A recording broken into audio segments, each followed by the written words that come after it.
Well, let's get back to the beginning, because I was reading your bio pack, and first of all, like, freaking awesome bio pack. Like, we get people all the time. Like, we're outbound reaching out and talking to, like, Aaron Rodgers to get on the show, so we're trying to, like, reach for these golden nuggets.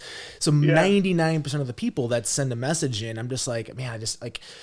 And truthfully, like, it's just my own ego. Like, I don't want to get stuck only talking to jiu-jitsu people, that's my community in the MMA community. But the people I find fascinating, yes, there's the jiu-jitsu, yes, there's the backstories, but like I like the Gary Vaynerchuks, I like the people that are this, like I like a lot of the same stuff Joe does, the science and the nerd stuff. And it's so Vinny was like, yo, check this out. And I was like, man, this is so well put together. This is fantastic. So kudos to you on that, man. Whoever did that. That'd be my buddy Ryan over at it used to be the Grappling Central podcast. Now it's the BJJ Fanatics podcast. He's my boy. Oh, okay, cool. The BJJ Fanatics podcast. BJJ Fanatics has gotten so huge over the last few years, man. It's crazy. Like, he's making a grip of cash. If everybody that's working there loves BJJ Fanatics and keeps making those videos, like, huge honor for me to buy Ferrari. Like, crazy Bernardo. I just met Bernardo a couple of days ago here. Actually, he was down filming an instructional in Orlando with Jacare, so I got to be kind of backstage on that one. Oh, nice. You've got like so many things going on. It's funny because one of the things that I really liked when I was reading your bio, man, was like I always joke that I'm a jack of all trades, master of none, because I have so many interests, right? And like some of them crossover, having guys like Anthony Pettis on the show and stuff, like they're big into the NFT space and the crypto space. And I am too. Like, I've been in the crypto space since like late 2016. I was a crypto nerd. And wow. Yeah. So like we actually just thought about making just a separate crypto channel because that's really where most of my free time mentally is spent. But I was reading yours and I was like, you got an NFTs, and then obviously Because Jiu-Jitsu, the Instagram page, and then you got rid of your house and you've got a family of 6 and you're traveling all over the place. Like, you got a lot on your plate, man. Yeah, dude, it's a circus every single day, but it's cool. Like, the circumstances that brought us around to that weren't very cool, and we could go into the politics of that if you want, but really what's interesting to me these days is the silver lining that we got out of it. You know what I mean? Like, nobody wants to lose their gym, nobody wants to lose their house, but if you can pull something out of that rubble like this, where you get to take your family on the road full time, and that's like now your house, that's your lifestyle. It's not like a trip, this is my home, and we just plant it at different places all the time. Was that like a trickle down effect because of COVID and then the school and the house and everything else? Mm-hmm. Yeah, it was a long, drawn out battle of attrition, to be honest, between government mandates, restrictions, lockdowns, shutdowns. It was never ending up in Canada. It's still going on right now. There's a whole thing going on up there right now with people not even revolting, just protesting all of the mandates and the restrictions. But I was stuck in that for like 16 months straight of just never ending, constantly changing, always, ruining a little bit at a time, everything that I had built for, like, I was a pretty new business owner at that point. As far as gym owner is concerned, I'd been in it for about 1.5 years. And then I spent the next 1.5 years under lockdown restrictions. So we didn't have a whole lot of nest egg built up at that time to sustain us. And one of the cool things that you're mentioning is all of the extra stuff that I do on the side, as far as the Instagram page, as far as instructionals. I've done some with Fanatics. I've done some other jiu-jitsu instructionals online. That has now, out of necessity during the pandemic, but now as a bonus, has become my full-time gig, where the only income I make is online. And it's not an easy life, to be honest. It's a constant grind and constant hustle, but it is never not interesting. You have a family of 6, so that's you, your wife, and then 4 kids? 4 kids, yeah. How old are your kids? 3, 5, 8, and 10. Good for you. Someone asks me, and I have to think for at least 3 or 4 seconds. I'm like they're twins. I have to do that dad math in a second. So man, you go from opening a gym, investing all that time and effort, and just like any other business, I mean, it takes a while to build those residual incomes and stuff. COVID hits. I teach at the Henzo Gracie out here on Tuesdays just to help my buddy out. And that was my big concern too. I'm like, man, if there's one industry that's going to get really whacked by COVID, it's in your face, coughing, sweating on other human beings. And then everyone's trying to navigate these ever evolving circumstances and these different laws. And then there's the state laws, the federal laws, the Broward, the city laws, the municipalities and stuff. And it reminded me of the old days of underground MMA fighting, where people would be like, are you going there tonight? It's like, should we post it? No, don't post that you're going to go train. Just go train and shh, don't tell nobody. It was crazy crazy. So your gym closed down, and then how did you decide? Was it just you said out of necessity, and you ended up having that shitty scenario where you lost your house? Was there Yeah. a thought like where you were like, what made you decide let's like, fucking just travel versus let's try to get a downsized place? Well, several different things. To be honest, like the whole grind to try to save this thing that was just not able to be saved was mentally taxing on a new level. Like it was a gulag for 16 months straight, where every week was, you're not sure what the next week is going to bring. You don't know how many weeks it's going to be before they change things. And it's always this never ending struggle that by the time that we finally had to close shop, um, we were grounded to the ground as far as finances were concerned. We had nothing left. So again, out of necessity, the only equity I had left on God's green earth was the house. And I found myself in this situation where my wife was the one that actually had to come to me and be like, look, Drew, I understand that you're trying as hard as you can to keep us in this house and you're not willing to let it go, because I wasn't. I mean, as a man, as a husband, as a provider, I was a sole income provider for my family of six. I can't lose the house. Like that's utter failure. And she told me, look, it's just a house. There will be other houses in the future. We need to get some new footing, and there's nowhere else to go at this point. Like I've got a journeyman ticket in welding. I've welded for 15 years professionally as my full-time gig before I opened the gym.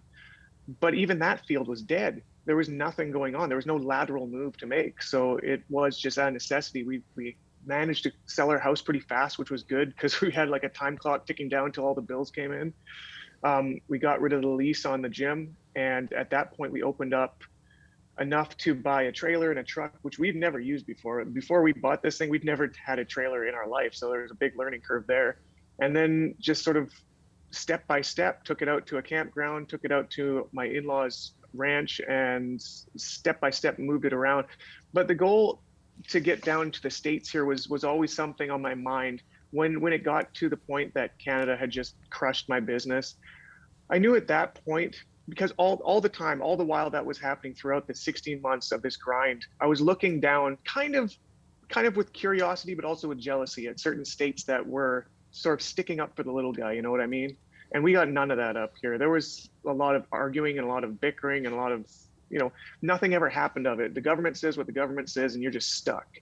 But I thought to myself, this gym is unfortunately done. I have to lose my house here. If I'm mobile, I want to go check out the US, because if this ever happens again, or if I decide to start a gym again, I'm not doing it here again. It's just, it's a failed experiment that if for whatever reason they decide to pull this ripcord again, for whatever reason, I know that they will without any sort of remorse and crush me again. So I looked at all the different states that I would have rather been in during the pandemic while I was stuck in Canada and wanted to go visit them. So part of this is just like making up lost time of getting to see people, getting to meet people. I'm going gym to gym. Like I said, I'm at Ricardo Laborio's today. It's amazing getting around gym to gym and just getting that person-to-person interaction, which was literally illegal while I was up in Canada. Like they would fine you if you came into contact with someone of another household, $1,000 to $2,000 per person in each household. To the point now that I can go like to different cities, to different gyms, slap and bump, have a good time, get some stories, get some human interaction, not just for myself, but for my family. My kids weren't allowed to play with friends for almost 2 years, so part of it is that, and part of it is sort of scoping out different environments and different societies and seeing if there's somewhere we'd like to put our roots down. Are you like documenting all this, like recording any of it? Because this is a crazy story. I think you're gonna look back on when you're 80 years old. Like, remember we did all that crazy shit when we lived in a. That's got to be so. Like you said, as a father and a provider, I can't imagine how nervous you were saying, okay, let's all pack up, and then that time that you said, now we're officially leaving. Now we're not just going to someone's house, someone's campground. Like, I got to make sure I make enough money to feed these guys, keep gassing this thing, and keep going that way. Like, was that just like terrifying to you? And how did you like plan that out? Yeah, to be honest, man, like anybody who's got the mind of an accountant would hate the way that I do it, because a lot of it is just flying by the seat of my pants.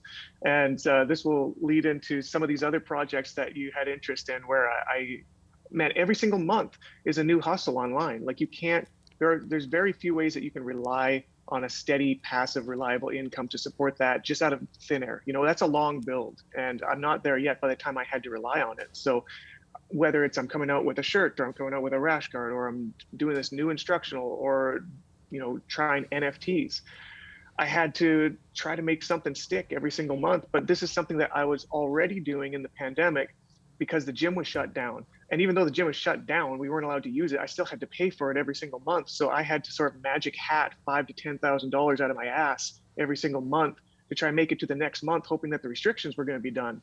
So I kind of built this new grind set of how to do this online with the social media following that I have, to the point now that I'm fairly competent. I wouldn't say I'm a master. I'm no Gary Vee right now, but I'm fairly competent in being able to leverage what I have as far as my community into just enough to keep us going, and maybe a little more along the way. That's funny. I love that grind set. I'm going to steal that. I'll give you credit, but that's great. That's a great way to look at things. It's funny because, you know, you're in Florida now, so you can see that, like, Florida in the U.S., we're like the college party town. Like, they're like, everyone's got COVID. Like, it's all right. Just go have fun. Go cough on each other. We don't give a shit down here. Like, Florida is one of the most relaxed states in the U.S. I remember I went up to New York to visit my buddy Vinny at one time, and like, Florida was the opposite. I mean, we were like no masks, and you go to New York, and they were still eating outdoors, and masks, and restaurants had like 25% capacity. And I was like, holy shit, this is crazy. This is like living in a movie. Like, I was finally just mentally able to get out of here. And it's funny that you came to the U.S. because my joke with everyone here, and it's a lot to do with the American politics and just, you know, I mean, we had Donald Trump. At least Canada never had Donald Trump running its shit, you know? Like, Yeah. now we've got this 90-year-old geriatric that keeps calling the vice president the president. And I'm just like, I'm moving to fucking Canada, man. Like, everyone that I've ever met from Canada is fucking awesome. Like, Ryan Reynolds, like, man crush. I'll go there. He's cool.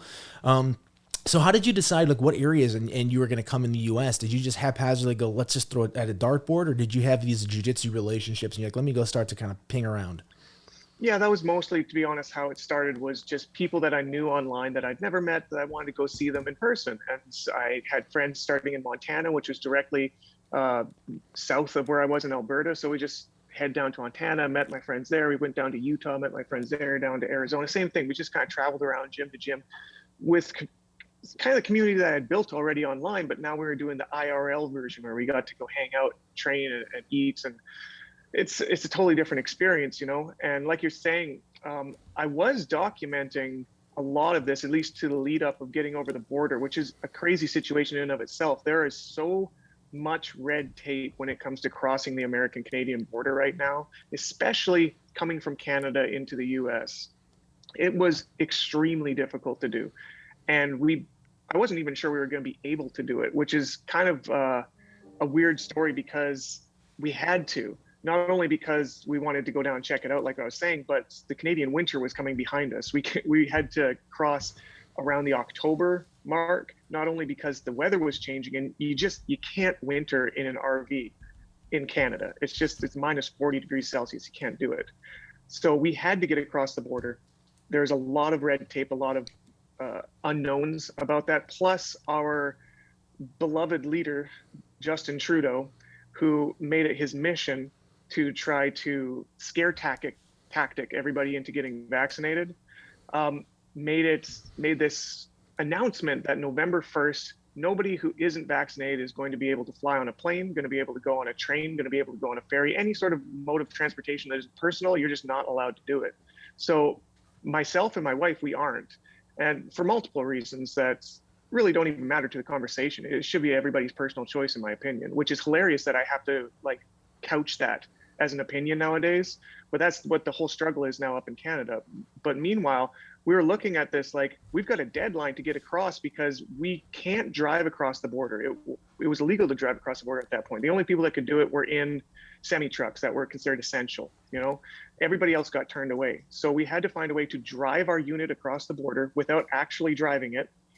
We found a friend of ours who was a jiu-jitsu student of mine when I had the club, who's an American citizen. And it turns out that he could drive our unit across because they couldn't deny him entry into his home country.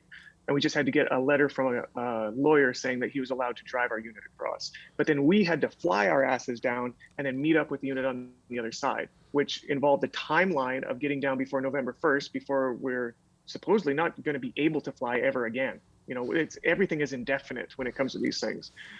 And there's PCR tests. All 6 of us had to get PCR tests, which if they came back negative or if they came back positive, we couldn't fly. There's all these cogs in motion all at the same time that had to go perfectly to get across. And long story short, we finally got across. Everybody got across safely, happily. And we spent like $4,000 to $6,000 in this process between PCR tests, plane tickets, rental cars, paying all sorts of different fees to get across.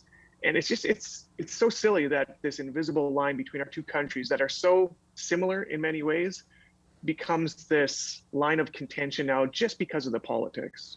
Yeah, it's insane. So like, you know, obviously they didn't make vaccines mandatory, but they've circumvented enough things, like you said, travel, where they're effectively making it mandatory. Like if you want to go about your life, it's like we can't tell you have to get vaccinated, but if you want to use running water, you have to be vaccinated from here on out. Yeah. Was there like a mass exodus from Canada, knowing that November 3rd was this kind of looming date? With a lot of people like, shit, I got to get stuff going beforehand.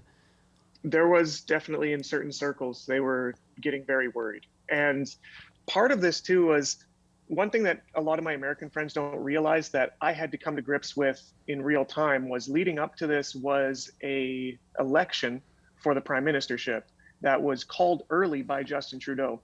And a lot of my American friends don't realize that there's no term limit on prime minister in Canada. He can be in as many times as he wins. And he had already been in twice, and he was going for his 3rd term.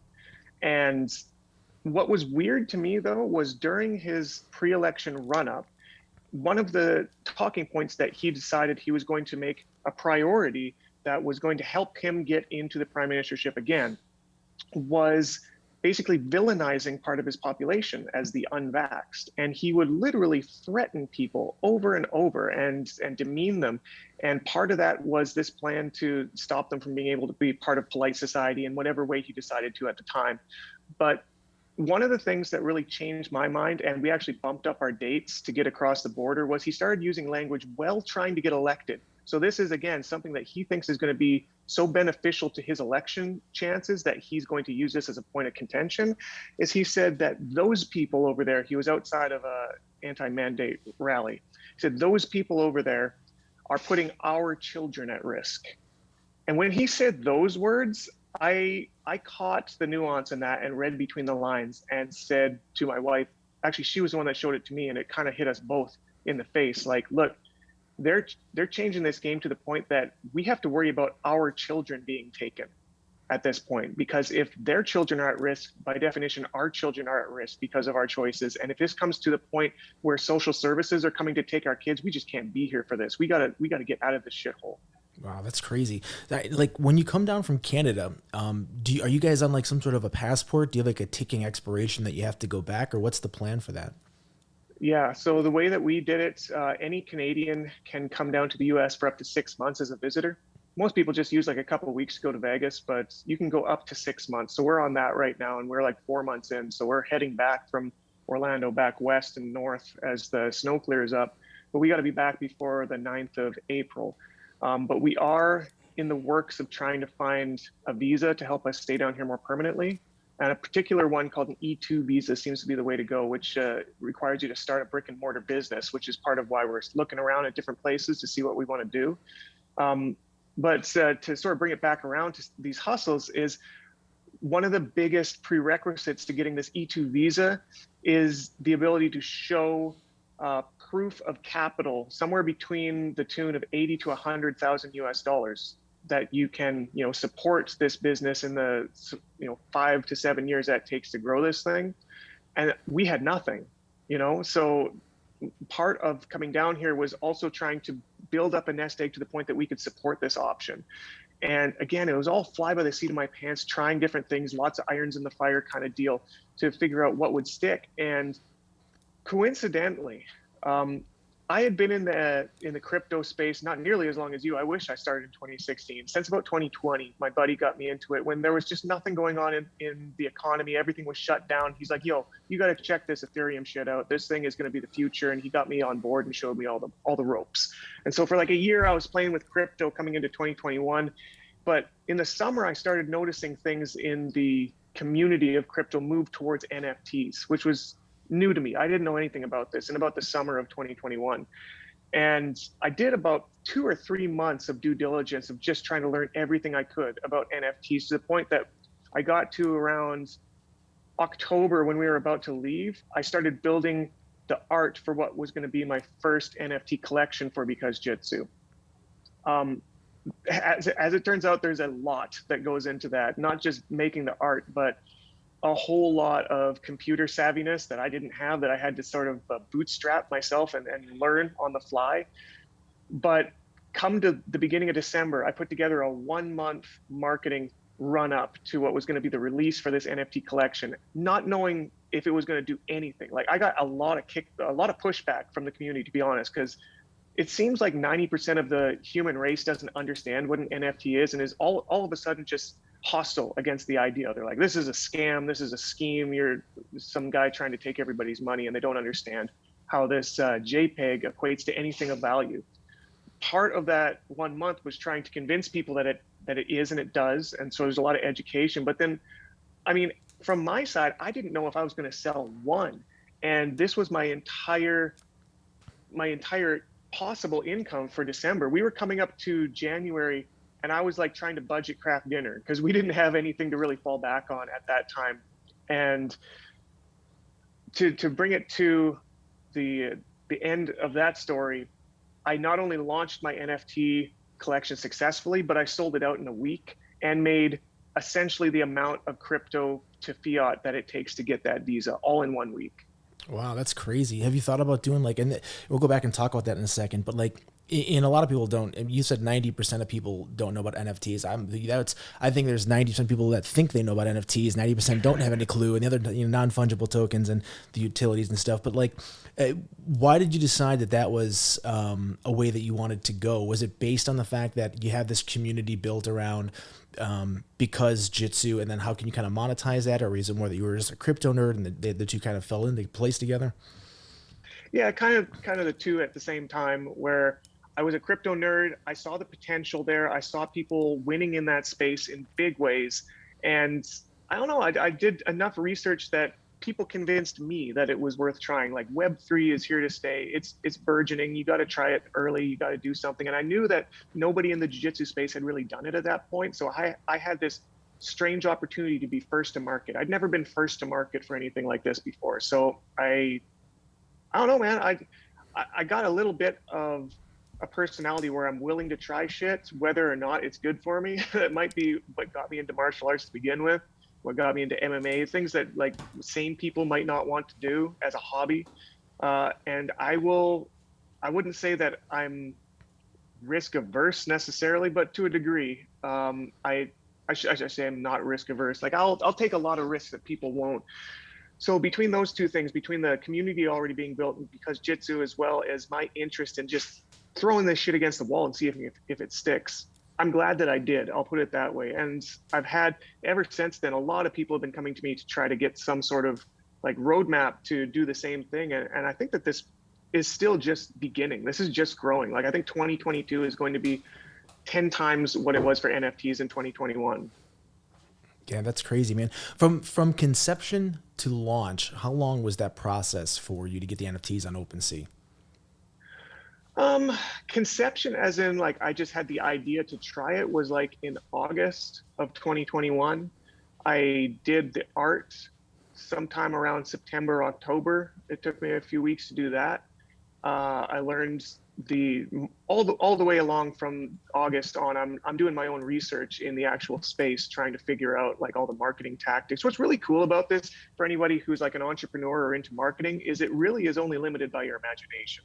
There are so many different ways that you can get people to invest into something that you're offering, and many different like collaborations of those ideas can come together to make some really interesting ideas.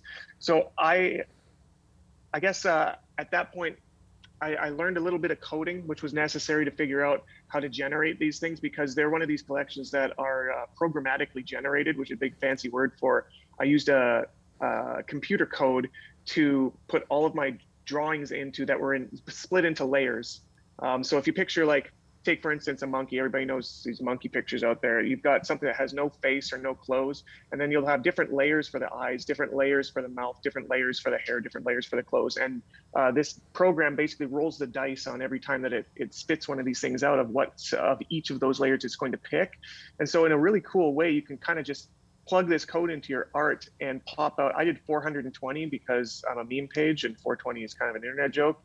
I did 420 of them in like, I think it popped out in like 5 minutes, you know. And for me to do that personally, to try to individually figure out all the different layers for 420 different images would have taken me months, and I'd probably still get duplicates. So it's a really cool factors doing the programming side of things. But then to finally answer your question, I guess from inception to completion was from late August to late December, so about 4 months. That's crazy, man. So if you had such a high level of success with the NFTs, is there a reason why you just didn't make that a full-time gig or? Well, I'm still like, I sold it out at the beginning of January, so we're still less than 4 weeks removed from that. Well, about 1 month removed. And since then, I've started planning a second release. I'm helping about 5 other people with their releases. So it kind of is just, it naturally matriculated into my full-time gig. I still like jiu-jitsu is still my full-time gig as far as what we're doing, driving around and meeting people and training. But NFTs now, not only is there so much space to continually have success in it, but the success when you have it is so much larger than anything I'm used to. Like the amount of capital in the crypto space is bizarre. Like, it doesn't make sense. Yeah, it's it's strange fucking because mind blowing, isn't it? Like it is. Like Pettis was on the other day, and he was like, okay, so I was big on utility tokens. Like the first thing I looked into was Bitcoin, and then I liked like all the smart contracts and stuff. And the reason I really got into crypto was, you can make a pitch or an argument for anything from, hey, open a bar or a restaurant, a jiu-jitsu school, and you can make some very clear, concise counter arguments. Well, if you don't get enough of this, you're not going to have that. And the more I looked into Bitcoin and the more I looked into crypto, the more I was like, the counter arguments really aren't that sustainable or valid. They're really just, a lot of them stemmed from a lack of due diligence, people just not understanding. And I think we see that at least from our government and them trying to put regulation around it.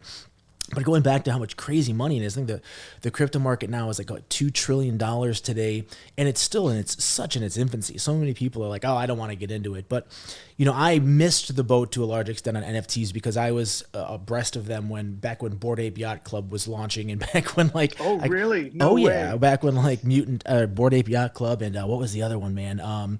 Was it Space CryptoPunks? Yeah, when CryptoPunks were like, I remember friends that were getting them free as airdrops, and I was like, I don't want this fucking, I don't know. They're like, oh, you got to open a MetaMask wallet, bro. You get a free CryptoPunk. I'm like, what? This is an ugly Mario looking JPEG. What the fuck do I want this thing for? Oh, now I remember, because it's worth $2 million. That's why. But it's crazy because Anthony Pettis got on, and he's big into crypto space too now, and he bought something called CloneX, and there's so many of these new things. He spent, I think it was $7,000, $9,000 he bought it for, and he just sold it for $250,000.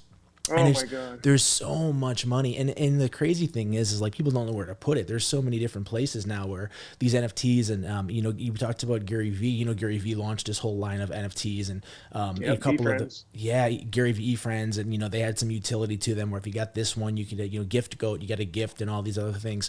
But it really is mind boggling because people, we talk about, like, I love to hear how people are like, I'm an entrepreneurial hustler myself, right? Like I love the idea of being able to, take a situation like COVID. And I think it's a pivotal time in people's lives because if you're a house builder, right, you can't go out and build houses right now, or you can't run your jiu-jitsu school. Some people either they deteriorate or they thrive under those. And I think the idea of being able to kind of sit home and figure out how can I make these things, crypto is a huge space and it's still so early in that space. And that's one of the things I've constantly kicking myself in the butt for is like not getting into the NFT space. But again, I think it's so early. When you're traveling the U.S., are you meeting a lot of people in the BJJ and MMA space that are also into crypto? Because it seems like that demographic overlaps a lot. Yeah, it's strange how much it overlaps. There's these strange little like sub niches, almost like a subreddit to the thing that you like anyways, that I've come across tons of people that are into it. And they're the ones reaching out to me now because they see me do it publicly on Because Jitsu, and a lot of people are following me there anyways. So they're like, yo, what's going on with this? How can I do this? Tell me more about it. You know what I mean? And the thing that, to speak more to like the strange amount of wealth that is in crypto in general right now. I think like I pondered this for a while, especially after I sold my collection out, which I had never thought was a sure thing. In fact, that was like the best of all cases scenario if I was going to sell them all. I'm like, well, I'm never going to sell them all, but I'm going to try to sell some. And I sold them all. I was like, what the hell? Because this is the wildest thing. So I had essentially between $90,000 to $100,000 worth of ETH in 1 week that I didn't have the week before. And it all came, I had 420 of my NFTs that all came from 245 people. So that is not a large community to all of a sudden have $100,000 pop into your wallet from. You know what I mean? Yeah, Like sure. you don't need to be a Gary Vee size following to have some legitimate income come in. And I was thinking about this. I'm like, people are not going out to get 3 extra jobs to afford NFTs. Where is this coming from? They either had this money they weren't willing to spend until now, which makes less sense than anything. I'm like, why would they want to spend 3 times more than they'd spend training on this JPEG that they think is going to be worth more in the future? What I think it is especially people who adopted crypto earlier than the NFTs popped on, like yourself, like people that I'm running into, they're like, yo, I just made it good on Shiba Inu last year. I ran into a guy who's a black belt under Eddie Bravo. And he said, yeah, I bought 12 of them from you because I just had a lot of Shiba sitting around that I moved into ETH and got your NFTs because I think they're cool and I think they've got some potential in the future. But look, he didn't spend a lot of actual hard-earned money on that. You know what I mean? He spent value. He spent value through crypto, but he wasn't like this dumb millionaire that just dropped a bunch of money. There's a lot of people in the crypto space that are sort of like serendipitously rich in crypto. And they are the ones that are willing to take risks and sort of throw it around a little bit more than people who are like old world investors that are trying to gain 1% on their stocks over the year. You know what I mean? Yeah, and that's like the old the Berkshire Hathaway logic of buy Coca-Cola Airlines and credit cards and be happy with 8%. That's the thing that's crazy is that I talk to people now, and I had a friend of mine just the other day reach out to me. He's like, man, like real estate or crypto, what do you think right now? Where's the better buck to be spent? And I go, well, look, real estate is at its all-time high. Crypto is doing a pullback of 50%. I mean, that's on sale in my opinion. And like the real estate market can only get so big. The crypto space, I think, is fundamentally changing, and we're still, everyone, we see these crazy gains, right? People get into Bitcoin and they put in $100 10 years ago, now they've got $15 million, and everyone's like, I want to see, like they have this super short-term attention span. Like if I didn't make my 5,000 and 10,000 in 30 days, I'm fucking pissed off. It's like, go back 10 years. You'd be lucky if that 5,000 turned into 10,000 over 7 years, So like, yeah, it's crazy to see that overlap. But like, like one of the things that I think is really cool about the whole crypto space is not only is it like fundamentally changing anything and allowing people to live outside of the box, but like you've got these NFTs and these new forms of art, and like it's really going to change, I think, like everything from television to media to, like Ben Mesrich, who's an author that we just had on. He did the movie that was the Facebook movie that The Social Network. He wrote the book about that. He wrote Bringing Down the House, which was the book that became 21. And he just did an NFT launch. So like everyone is really getting into this NFTs, and it's so far in advance of being crazy. One of the things that I read a long time ago, and did you ever play poker? Yeah, well, a little bit online, nothing serious. Because, I played poker a lot and I was very passionate about it for a while. And like one of the things that once you get to a certain level is you have to have a certain risk appetite. And typically what I read is that poker players do really well in the crypto space because they have a pretty high like appetite for risk to reward. And a lot of those people that are that old money, like our parents that are still putting that money into like the 401ks and they're happy with, I got 15%, super excited. That money hasn't really trickled down yet into the crypto space, and we're seeing just kind of all of that generational money flip around and flip over. One of the cool things, man, is like obviously BJJ, at least in my opinion, has always been one of the more, I mean, it's an expensive sport to do, right? Like from the gis to like, most of the places that you're training, it's not like there's a karate school everywhere. And at least back maybe when I started, there were only a handful of jiu-jitsu schools. So they were charging a premium dollar to go do these things. So there's probably a little more overlap of the people that are like, in the jiu-jitsu space, having a few extra bucks, younger. How old are you? I'm 39. 39. Okay, so we're like about the same age. I'm gonna couple that into the same age. I'm 41. We're gonna say that's close enough. Close enough. Yeah, it's close enough. So like, okay, so right now you're down with Ricardo Laborio in Florida. Is your plan to hit a few more jiu-jitsu schools and just head back up to Canada, or are you going to start releasing the Well, I second? kind of have to. I kind of have to, because unless I surprisingly have my visa that I need before April 9th, I just legally have to be on the other side of that border. Otherwise, I'm considered an illegal immigrant. And if you spend one day past that 6 months down here, they'll never let you back in again. So there's just a very hard timeline. They're very specific about that. Have you looked into like P1 visas, like athlete visas and stuff? What's that about? A P1 visa, I'm pretty sure P1 visas are like when athletes need to get visas to like do like sport competitions in the U.S. Okay. Yeah, I don't know if that's I've looked into some of the athletic ones, and to be honest, they're so particular with the U.S. If they're bringing you on with an athlete, as that's like the prerequisite, you're an athlete, you better be like a multiple-time world champion, because anybody can be an athlete. Yeah. They want to bring in the best of the best. If you have something that says Olympic behind your name, then that's probably enough. But if you're just some jiu-jitsu black belt, they're like, what is jiu-jitsu to begin with, and why do I care? Right. It's not a place. Like I started with an immigration lawyer with that. I was like, yo, I'm a jiu-jitsu black belt. I've got this qualified skill that I can pass on. And she's like, okay, how many world championships have you won? I was like, well, I plan on getting a lot. Yeah. Like, well, let's say I'll be 40, so I can do the IBJJF Masters division here in a few months, but that's funny, man. Like, I guess the one thing you got to say, like the weather in Florida, you can't crush that versus like, it's been so nice here. My buddy that moved down from New York, he's always calling up there. He's like, yeah, it's 30 and snowing. You're like, no, not down here, man. It's beautiful. How far down south are you coming? Are you going to Orlando and up, or? Yeah, this is as south as we're going this trip, unfortunately. We just got this timeline. We got 2 months to get back, and we spend like anywhere from 3 days to a week at a given spot. So we got to start sort of heading back west and then north. I would love to spend more time in Florida. The problem is we're just like diagonally opposed from Canada on the west down to Florida in the east, the southeast. It's just the furthest state away from us. So unfortunately, that was just the furthest we could get in the time period. Are you going to hit the formerly known as Danaher Death Squad up at all in Austin, Texas, or the B team? I already have, actually. Yeah. Oh, I okay. got to go. Yeah, we spent about a month in Austin. Partly because it is this new mecca for jiu-jitsu, but also it just seems to be a new mecca in general. Like, a lot of people have been moving from these really hard-hit blue states, whether it's New York, whether it's California, down to Texas, because they're like, yo, freedom, bitch. And everybody figures out that's good enough for me. And then they pulled roots. Joe Rogan moved over there. Elon Musk moved over there. All these like movers and shakers are moving, and everybody's kind of following their wake. So partly I wanted to go train with all these guys down there, and partly I just wanted to see that area. Like, I want to assess for myself, is this really what everybody thinks it is?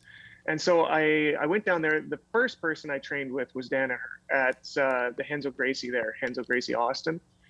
I've been friends with Gary Tonin since 2014. We've known each other through some competitions. I ran some tournaments up in Alberta where I brought him in as a competitor. So we were on talking terms, and I was like, yo, Gary, I'm in the area. Could I go train with you guys? He's like, yeah, come down to the Renzo Gracie down here, meet John. We've got some competition training at a different place, but talk to John first, because that's pretty like exclusive. I was like, oh, okay, cool. So I go down there. It's a typical class. John is an amazing teacher. We did some no-gi stuff. We did a little bit of strangling afterwards. And then I sat down with him. I was like, hey, John is such a weird guy, man. Weird in the weirdest way too. Like, funny, weird, but also just weird. Yeah. There's a few he's definitely the kid that sat alone in the lunchroom but like doing like astrophysics at like 9 years old or something, right? Yeah. So I sit down beside him and I'm like, hello, Professor. My name's Drew. I'm a friend of Gary Tonin. He said to come by and ask you if it would be all right if you guys need an extra body in the competition class that you guys are doing later. And he looks at me without introducing himself stoically and says, Gary has no friends. And I didn't know how to take that at first. So I was like, well, I guess I'm an acquaintance that he WhatsApps from time to time. He said, yes, Gary did mention that you might come by. And for sure, we could use an extra body over at the competition class, but he neglected to tell me whether it needed to be a live one. Oh, Jesus. He doesn't even crack a smirk when he says these things. So I'm like, yeah, you can't tell when he's kidding or not. I know, it's nuts.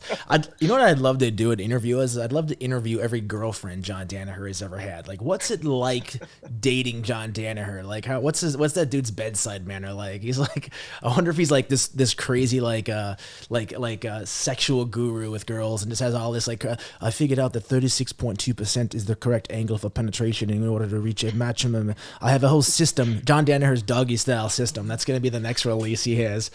You know, It's gonna go live on Pornhub. yeah, how to put the third hook in. But yeah, Danaher is a crazy cat. I've only trained with him a couple of times when I went to Henzo's, and what I was always taken aback by with John was like his ability to teach gi and no gi simultaneously. I don't know if he was doing that down by you, but he would have a gi top on and shorts, and half of his class at noon would be coming in and doing gi. He'd show a gi move, take it off, go into the next thing with the no gi, and then he'd be micromanaging kind of both. And like my brain can't bifurcate that well. Like usually when I'm teaching a series of stuff, it's like I know I'm going A, then B, then C, and I want to keep on this track. And he's going two different directions. I'm like, man, this guy's crazy.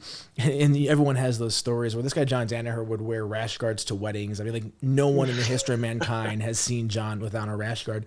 Did you also get a chance to train at B team at all, or just with Danaher? Yeah, so after I went to the competition team, which was crazy, there's this it's a private facility they don't really give out the name or location of, so I had to go through this whole vetting process even just to find the place. But I trained there with John, Gordon Ryan was in the room, Gary Tonin, Oliver Taza, and George St. Pierre, just on a typical Tuesday. You know what I mean? It was wild. But then the other gym that I definitely wanted to hit was B Team with Craig Jones. And so I dropped him a note on Instagram. He said, yeah, absolutely, come down, come check us out. And totally different vibe, man. It's sort of strange to think that they came from the same team, because his vibe is like typical Aussie, it's just like really relaxed, always like joking around and sort of ribbing all the other guys, just making fun of him the whole time, but everybody's kind of in on the joke. Whereas Danaher was like very I don't know, clean and precise and official, so it's very different training, which I guess doesn't surprise me why they split off, but I enjoyed both of them in their own ways, to be honest. Yeah, it is kind of weird. I mean, it was like mom and dad got divorced to the jiu-jitsu community, right? Because Danaher's Death Squad was so prolific in terms of really, I mean, in winning the EBIs and going on to just be like kind of in the forefront of like the leg lock movement and stuff. And then all of a sudden this whole team breaks up.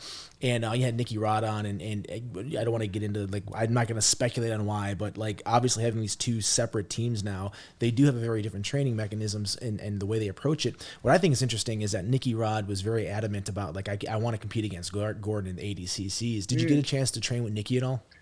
Yeah, actually, he was teaching the first class I went in on, which some people might think weird that the purple belt's teaching the room, but you've never met Nicky Rod if you think that's weird. I got to actually do a drill with him right before sparring. So everybody was partnering up and I was kind of like the lone duck for a second. He's like, yo, come over here, do it with me. Where you start from behind him standing with a seatbelt around his waist, and the goal is to try to take him down. His goal is to stand up. So it's kind of like this wrestling drill. Dude, if I could reach around him and close my hands together, that was impossible. I could get a couple of my fingers locked. He is so thick through the trunk, it doesn't even make sense. I've never experienced a human that's like that isn't fat. You know what I mean? Yeah. He's just solid muscle like a tree trunk. And it was wild. He moves like water too. It doesn't make sense. I understand why he's fucking everybody up at heavyweight, because he doesn't feel like a heavyweight. Yeah, well, it's funny because when we first spoke, he's the only person that I've ever talked to that he was like, yeah, I did jiu-jitsu for 2 weeks before I did my first tournament, and he was competing against black belts and beating the shit out of black belts. And the average person, right? I think that there's a certain, I don't want to say chip on your shoulder, but once you finally get to be a black belt in jiu-jitsu, you feel pretty confident. That just my joke was always I feel okay going to a bar because the guys that can kick my ass, I know them, or at least I know who they are, right? Most of the time I'm okay. But you see a guy like Nicky Rod, you wouldn't ever imagine some guy who was just a wrestler with very little to know. And he wasn't a D1 All-American All-Star, right? He was a solid wrestler, super athletic, and he's crushing black belts. And he just kind of glossed over that. I'm like, that's a huge, I think his ceiling is really high. And I've talked to people on the show about between, because obviously Gordon Ryan has talked about potentially doing MMA with one, even though I don't think that's going to come to fruition. But Gary Tonin has had a lot of success. And I always thought that the guy that has the highest level and ceiling there is Nicky Rodriguez. He's super athletic, has a gas tank that just keeps going. It's crazy. Did you get a chance to roll with him at all? Not actual sparring, no. But I got a chance to roll with his younger brother. That was kind of interesting because he's I guess the beta version of Nicky. He's not nearly as big, but he's exactly the same style. And I was again, shocked with how good this guy was. He legitimately passed my guard in like 3 minutes, which is a pretty hard feat for most people to do. And he's at like a blue or purple belt level right now. I'm like, Jesus, where do they get these kids from? You're like, what are Like, they talk about a breeding them from? ceiling. Yeah, is he Yeah. just cardio, just out of control, just that wrestling mentality? Yep. Cardio, pace, but also his technique is sharp. It wasn't sloppy in any single position. You know what I mean? Like everything was tight. Everything was precise, which is so strange. It feels like black belt technique, which is Yeah. so wild. Hey, did you ever go roll with Gordon Ryan?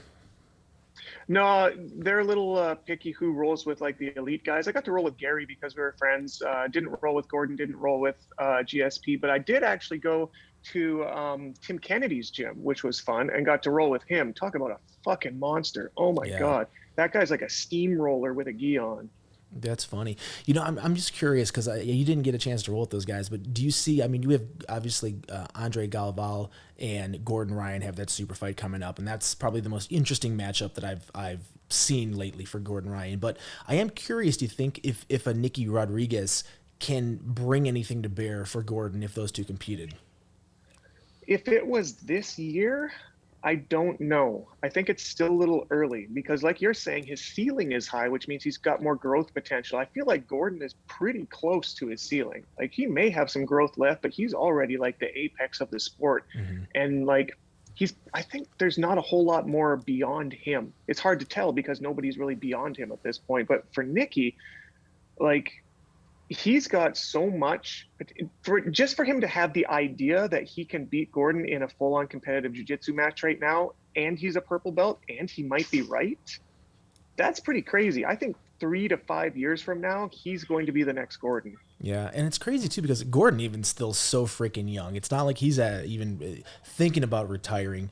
But I know that what I always thought was very telling was that when Nicky and Gordon broke up, Nicky Rod went to the B team, and everyone's Yeah. like, he's like the genius master. He's the John Danaher of the B team. Was he there teaching it all, or did you hear anything about how he's? Because I mean, I guess the question I have, right, is like Gordon Ryan loses amazing training partners, and arguably Craig Jones and those guys lost an amazing instructor. So how do they both compensate for that? Did you see any of those kind of working themselves out while you were there? That's a really interesting insight because thinking back retrospectively, it is very much like what you're saying that the Danaher room feels like the apex coach, and the B team room feels like a whole bunch of competitors. You know what I mean? Like it's competitors teaching competitors, whereas in Danaher's it's like this savant psychopath teaching competitors. Savant psychopath. That should be Danaher's new Instagram handle. Speaking of Instagram, how did you start Because Jiu-Jitsu? And that's a hilarious page with, I mean, you guys like Rogan and stuff follow it. And how did you Yeah. start that? What was the thought process behind it?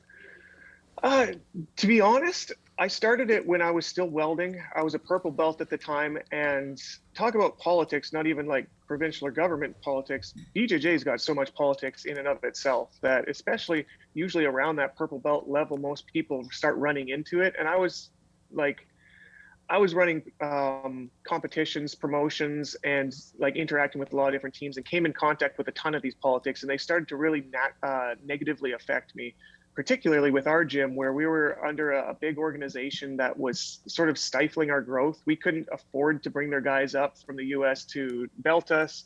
And we were a small gym, and ended up for like 2 years, nobody got promoted, to the point that I was like, man, I don't know if I'm ever going to have a brown belt in this sport. I don't know where I'm going from here. And I got really down. Like there was this weird elongated plateau where I felt like there was no growth potential. And it was the first time since starting jiu-jitsu in 2007 where I legitimately had the idea of like, I might just quit.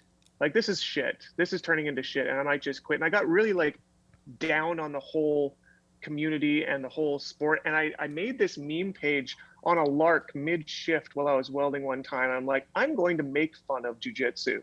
And I'm doing it out of a place of kind of spite and malice at that time. But a weird thing happened as I started throwing out all of these memes that were making fun of jiu-jitsu. I had a whole ton of people that were responding to it. It was like, yeah, that is true. We are stupid. You know, there's like this weird commiseration where it was like, oh, it's not just me. This isn't just a me thing. This is everybody goes through this. And it actually kind of saved my BJJ career, to be honest. And it grew it at the same time, because as we all kind of like laughed at ourselves, and we're allowed to laugh at ourselves, it became this giant community of like, yeah, like we all enjoy this nerdy get together in weird pajamas and we strangle each other in unicorn onesies, and this is normal to us, and that shouldn't be normal. And I think that everybody's a little cooler in this community for that, but we can't take ourselves seriously. And that's kind of how it grew. And it just grew naturally at that point in a way that I wasn't expecting. I wasn't trying to do it. And I mean, what a weird flash forward. If you were to tell me like 6 or 7 years ago that this is what that would have become, I would have told you to stop drinking. You know, like there was no way that's what that was going to become. And it's become my whole life at this point. So do you spend a lot of time on there like looking for memes, or do you just create them yourself, or how do you manage like the content posting for something like that? Yeah, so with Because Jitsu, one of the things I'm most proud of is I've never missed a single day posting an original piece of content. Every single day, I've had a new piece of content for almost 7 years at this point, which was it. It kind of keeps me in the grind, to be honest, because I don't want to break that streak. So I just can't miss a day. You know what I mean?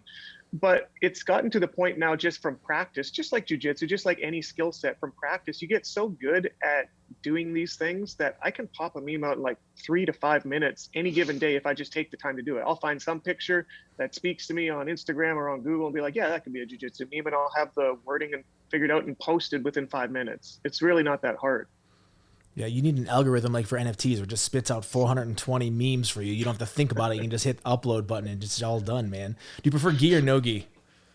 I've done majority gi, but I really love no gi. I just did a no gi class with Laborio, and it's so fun, you know. Like jiu-jitsu with the gi is my passion because it's my specialty, but jiu-jitsu without the gi is like, it's like candy. It's like dessert. You know what I mean? It's so much more fun, and I wouldn't say less technical, but you can get away with a lot of shit that you can't in the gi because everybody's got grips, you know? Yeah. Yeah. It's like I'm the opposite, man. I started training jiu-jitsu in 1995, and then I was with Eddie Bravo for years. And then when I had my first fight, my first fight in 1998. So like I took the gi off forever because there was that old adage like, oh, well, you know, you don't need to train in a gi for MMA. And also we were at a place, I was at a place too, that was a JKD school that had a hard time finding ways to like promote guys because it was, you know, like we'd bring in Henzo once every other year, and it was really kind of like limited. So like Carlson Gracie's and stuff. So it was, for me, it was the opposite. Like, putting a gi back on, like when I was talking to Henzo and I was like, man, you know, like I've had over the years, several people offer to give me black belts, but I never wanted one of those, like, you're my buddy, we've been training together for a long time because you can submit me, here's your black belts. And, like I was on that 15-year brown belt program or some shit, you know, like, and I just, you know, like, so I was like I was Eddie's like first brown belt, I think, or Gerald Streetman was back in the day.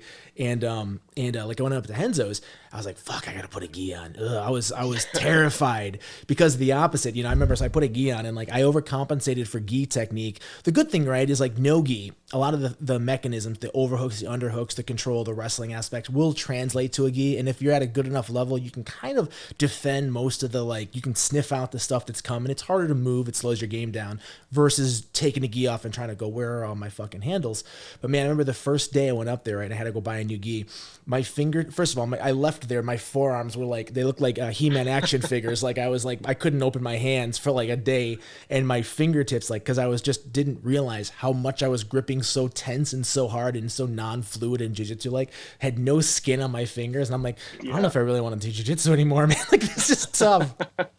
And then Henzo, of course, like I talked to him like on a Tuesday, and he was like, boy, come to New York, my friend. No one deserves a black belt more than you. Come to New York. I'm like, great. So Thursday I fly out there, and I went to the Thursday night class, and he wasn't there. Oh yeah, I'm gonna be here tomorrow.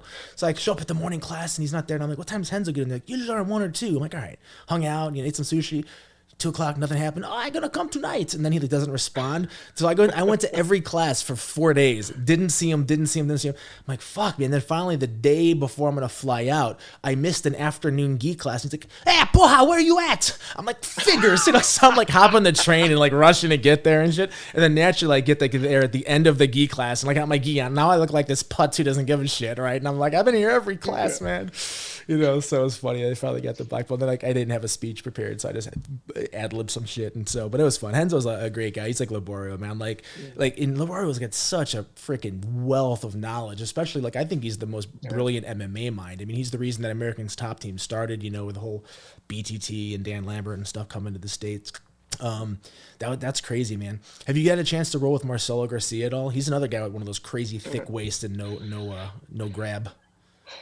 No, I've done a seminar with him once in 2013, and I mean, the guy's a legend. You don't need to ever roll with him to know how great he is, but I would love to just to experience that, because there's this thing that people that roll with him. I'm sure if you roll with him, you could probably attest to this, that his grip is just otherworldly.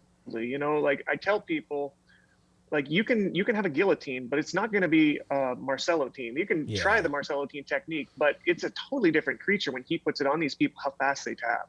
Yeah, it's what's crazy too is like you look at a guy that had, for me, Marcelo Garcia it was and is the GOAT. Like I modeled a lot of my game after Marcelo Garcia. Like I really like idolized because I was never a super athletic kid. And I was never super flexible like Eddie. And Marcelo was never a super flexible, super great wrestler. He developed a lot of butterfly guard and arm drags, and that was always like, yes, I love this stuff.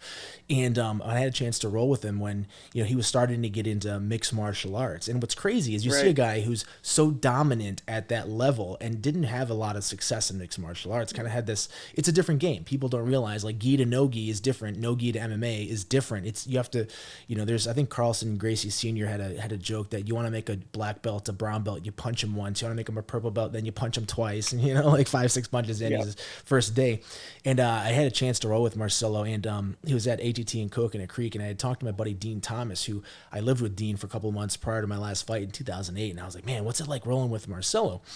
And he's like, man, like that old lady across the street there will last longer with you than you'd last with Marcelo, right? Like, and part of me was like, that's his sense of humor, but also I was like, and it's crazy, man. Like when you say that there's varying levels of black belts, like it's insane because like I've never rolled with someone that I really just couldn't get, and I've rolled with like some of the top black belts. I could always at least at bare minimum, even if they're better, I could get something going. I can create a scramble. I could get in on a little. I could make them a little danger somewhere and then get my ass kicked. Marcelo was like, man, he just grabbed you and you don't give him a submission. He just takes submissions. And like, it was so crazy. I mean, it's such another world, but it's such a pleasure. And that's why, like, I almost wish guys like Marcelo would, and he's obviously past his prime now, but I'd love to see like a Gordon Ryan, Marcelo Garcia, like two of the best mind matchups ever kind of go in there. Yeah, I mean those styles of matchups, thankfully for us, is they kind of did happen down in Brazil in his time.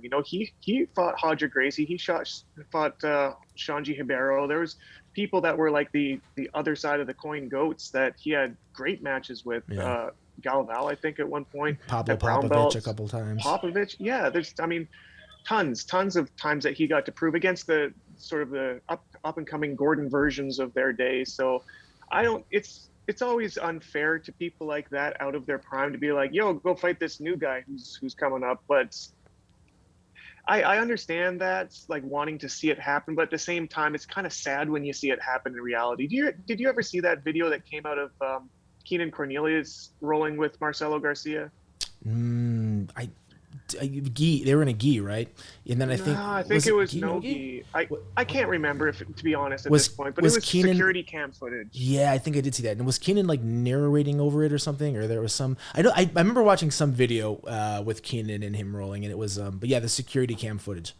Yeah, it just made me sad, man, because Marcelo was already long past his competition career, and Keenan was up and coming. He was a Berimbolo master at that point, new, killing everyone black belt, and he took Marcelo's back with this Berimbolo or something. I was like, man, like I didn't need to see that. Like, let me keep my hero, for God's sake. Stop beating him up. So for that reason, I don't want to see these old versus new matches because like it kind of takes away a little bit of the like the reality of when they were good. Right. Like time is a son of a bitch, and it's so unfortunate to try to take away a bit of that legacy. Yeah, it dulls the sheen a little bit. I think that like, and not to negate like the Hodger Gracies who are some of the other goats, but like the thing that's I think is different is that there's the way that Danaher approaches jiu-jitsu is very systematic, where you don't see guys like Gordon using a lot of scramble strength, and Marcelo really didn't either. He was very systematic too. But I'm just curious in terms of more of a stylistic. Like I always wanted.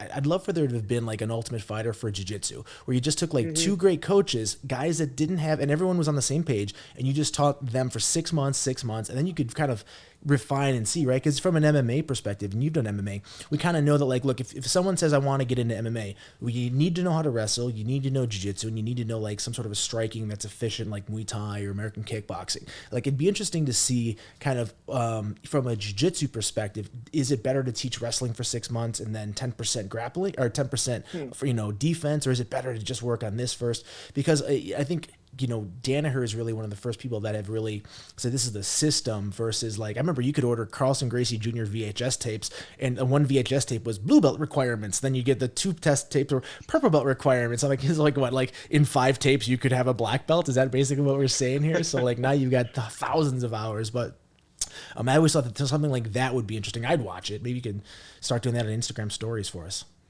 Oh, that would be amazing. That it's really interesting because I was just listening to Danaher recently on Lex Friedman's podcast. He was on with George St. Pierre and Gordon Ryan. It was a really interesting episode. And one of the themes that kept coming up when Danaher would answer questions was, what is the most efficient technique, the most efficient way to learn, fastest way to learn?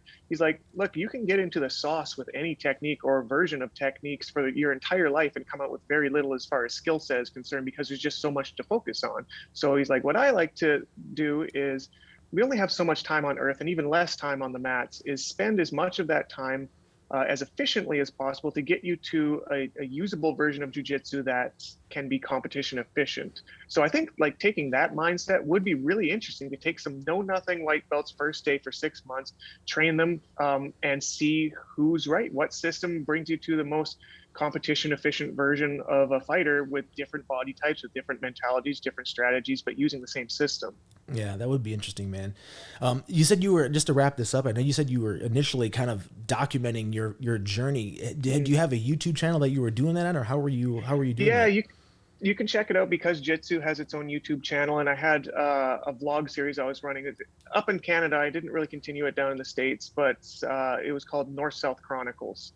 So you can check that out. It's kind of a play on words with the position as well as the geography. And I don't know, I really enjoyed doing it, and you can check me out there. You can check me out on Instagram. I've got a personal page, Drew.Weatherhead, as well as the meme page, Because_Jitsu.